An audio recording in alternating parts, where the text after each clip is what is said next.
Demain, c'est la journée mondiale de prévention du suicide. En Valais, on dénombrait 55 suicides avérés en 2008. Témoignage d'une proche dans ce journal. Demain, c'est la journée mondiale de prévention du suicide. En Valais, chaque semaine, une personne décide de mettre fin à ses jours. Pour les proches, le deuil est d'autant plus difficile que la disparition est violente.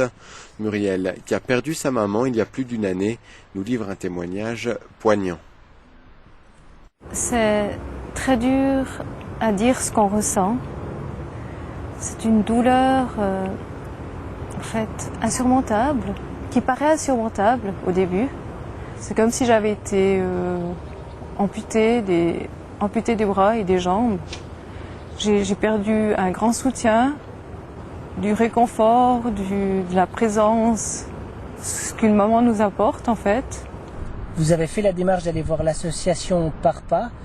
Qu'est-ce qu'elle vous apporte, cette association ?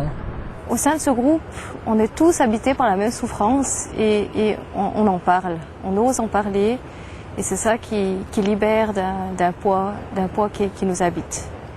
Et puis le côté positif, c'est que j'ai l'impression qu'elle est là, elle habite en moi, elle est là, puis elle me dit, quotidiennement, elle me parle, elle me dit d'avancer, qu'elle est heureuse. L'an dernier, 55 personnes se sont donné la mort en Valais. Prévenir le suicide, c'est le rôle de l'association Parpa. Elle s'occupe de personnes en situation de détresse existentielle et de leurs proches. Pour évoquer cette thématique encore souvent taboue, nous avons rencontré la directrice de Parpa, Valérie Guécrosier. Un suicide par semaine en Valais, c'est un chiffre qui peut interpeller. C'est quand même un nombre qui est conséquent et à savoir que pour un suicide avéré par semaine, il y a aussi probablement des suicides qui ont été déguisés et puis qui ne sont pas comptabilisés dans ce décompte-là. Et puis on sait également que pour un suicide, on évalue à une dizaine de tentatives de suicide non abouties, donc ça concerne une grande partie de la population. Les hommes commettent 3 fois plus de suicides que les femmes. Comment est-ce qu'on explique ce constat ?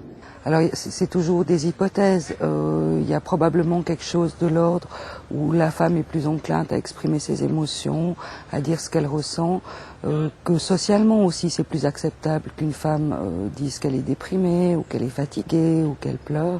Il y a encore un poids social sur le dos des hommes qui pendant des générations ont été éduqués à coups de si on tombe on peut pas pleurer parce que sinon on passe pour une fillette.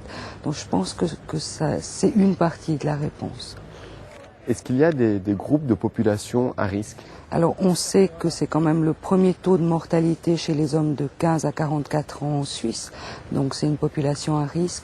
Et puis c'est aussi quelque chose qui touche les personnes âgées. Beaucoup de personnes âgées se suicident. Alors c'est peut-être moins spectaculaire parce qu'ils ont des moyens différents, c'est-à-dire que ça peut être aussi l'arrêt d'une prise de médicaments, ça peut être le fait d'arrêter de manger, mais on sait qu'il y a beaucoup de suicides chez les personnes de plus de 65 ans. Les proches des suicidés ont un deuil souvent difficile à faire. Comment est-ce qu'on peut les aider ? Alors la spécificité de notre association, c'est qu'on a mis sur pied des groupes de parole qui sont des groupes d'entraide où les gens qui sont concernés directement par le suicide d'un proche peuvent venir se rencontrer afin d'échanger les émotions particulières, les questionnements qui sont liés au suicide.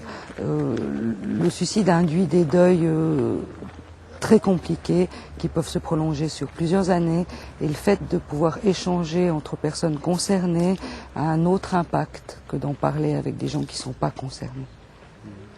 Certainement qu'il y a des choses plus entendables et puis c'est un lieu où on peut exprimer de façon confidentielle et anonyme toute une palette d'émotions qui sont peut-être pas acceptables dans la société en général, mais qui sont néanmoins vécues par ces personnes-là.